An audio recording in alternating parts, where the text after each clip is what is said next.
হযরতে তালহা রাদিয়াল্লাহু তাআলা আনহু বসে আছেন মসজিদে নববীতে। মক্কা থেকে একজন সাহাবী আসলেন মদিনায়। রাসূল বললেন, আমার এলাকা থেকে একজন সাহাবী এসেছে রাতের বেলা, কয়েকটা দিন অনাহারে আছে, কে আছে আমার এই সাহাবীটারে মেহমানদারি করাতে পারে? তালহা হাত তুলে বললেন, ইয়া রাসূলুল্লাহ, সাহাবীকে আমার হাতে উঠায়া দেন। কারে বলে দান, কারে বলে দান। দেখেন হযরতে তালহা রাদিয়াল্লাহু তাআলা আনহু বললেন, ইয়া রাসূলুল্লাহ, আমার হাতে উঠায়া দেন। রাসূল বললেন, ঠিক আছে যাও। মুসাফির সাহাবী মক্কা থেকে এসেছে, দীর্ঘ দূর পাড়ি দিয়ে এসেছে মদিনায়, ভালো মতন মেহমানদারি করিও। তালহা রাদিয়াল্লাহু তাআলা আনহু বললেন, ইয়া রাসূলুল্লাহ, কোনো চিন্তা করবেন না। সাহাবীর হাত ধরে তালহা নিয়ে গেলেন নিজের ঘরের ভেতরে, বসতে দিয়ে নিজের বিবিকে বলছেন, বিবি তাড়াতাড়ি খাবার রেডি করো। বিবি বলছেন, ঘরের ভেতরে 2 থেকে 3টা রুটি ছাড়া দ্বিতীয় আর কোনো খাবারের ব্যবস্থা নাই।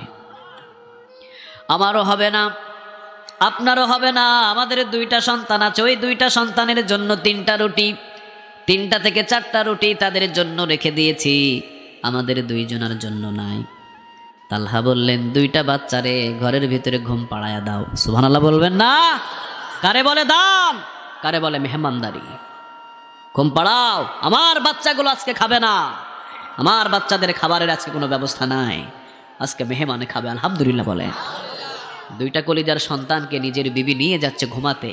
বাচ্চারা বলছে, আব্বু আমরা তো খাই নাই, পেটে তো ক্ষুধা, খাবার দাও। মা বলছেন, বাবা ঘুমিয়ে যা, তোর বাবা মেহমান এনেছে। ছেলে 2টা বলছে, আম্মু মেহমানদেরকে খাওয়াইলে খুশি হয় কে? নিজের মা বলছে, বাবা মেহমানদেরকে খাওয়াইলে আল্লাহ তো খুশি হয়ে যায়। 2টা কলিজার সন্তান মায়ের 2 গালে 2টা চুমা দিয়ে ঘুমিয়ে গেলেন।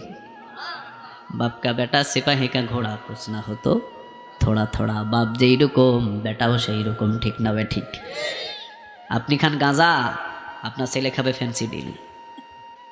আপনি খান আকিস বিড়ি, আপনার ছেলে খাবে গোল্ডেপ, ঠিক কিনা? নিজে ভালো হন, সন্তানদেরকেও ভালো করবে কে? আরো জোরে বলেন। ঘুমিয়ে গেলেন 2টা সন্তান। হযরতে তালহা রাদিয়াল্লাহু তাআলা আনহুর বিবি নিয়ে আসলেন, একটা প্লেটের ভিতরে নিয়ে আসলেন 3টা রুটি, 2টা খেজুর আর একটু হয়তো মিশ্রি এনে বললেন, এইটাই আমাদের ঘরের ভিতরে সম্বল, তবে আপনি যান আমাদের মুসাফির সাহাবীকে খাবার দেন, কিন্তু আপনি খাবারের ভিতরে হাত লাগাবেন না। আপনি যদি হাত লাগান ওই সাহাবীর কম হয়ে যাবে, ঠিক না বে ঠিক? আপনি হাত লাগাবেন না, আপনি খাবারের ভিতরে হাত দেবেন না, সম্পূর্ণ খাবার ওই সাহাবীকে দেবেন।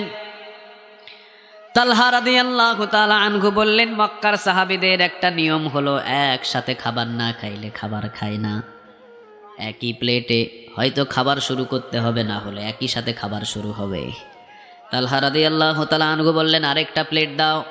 আরেকটা প্লেট দেওয়া হলো, ওই প্লেটের ভিতরে কোনো কিছুই নাই। তালহা রাদিয়াল্লাহু তাআলা আনহু বললেন, বিবি ঘরের ভিতরে যাব, ফু দিয়ে বাতিটা নিভিয়ে দেব, প্লেটটা আমার ভাইয়ের হাতে উঠায়া দেব। আমার ভাই রুটি খাবে আর আমি খালি প্লেটের উপরে হাতটা ঘোরাবো। আমার ভাই যদি আমাকে বলে আপনি খাচ্ছেন, আমি বলবো হ্যাঁ আমি খাচ্ছি, আপনি খান। প্লেট দাও। প্লেট দিলেন, ঢুকলেন, ফু দিয়ে বাতি নিভিয়ে দিলেন অন্ধকারের ভিতরে। সাহাবীকে বলছেন, আপনি খান। মক্কার সাহাবী বলছেন, আপনি খাচ্ছেন তো? তালহা বলেন, হ্যাঁ আপনি খান। খেয়ে নিলেন, পরিপূর্ণ হলো, চলে গেলেন সাহাবী মসজিদে নববীতে। তালহা ঘুমিয়ে গেলেন, ফজরের আজান হলো, তালহা রাদিয়াল্লাহু তাআলা আনহু জামাতে হাজির হলেন। রাসূল সালাম ফিরানোর পর বললেন, গত রাতে যে মেহমান যার হাতে উঠাইয়া দিছিলাম ওই সাহাবী আসছে নাকি? তালহা বললেন, ইয়া রাসূলুল্লাহ আমি এসেছি। আলহামদুলিল্লাহ বলেন। হ্যাঁ আমি এসেছি। রাসূল বললেন, সামনে আসো।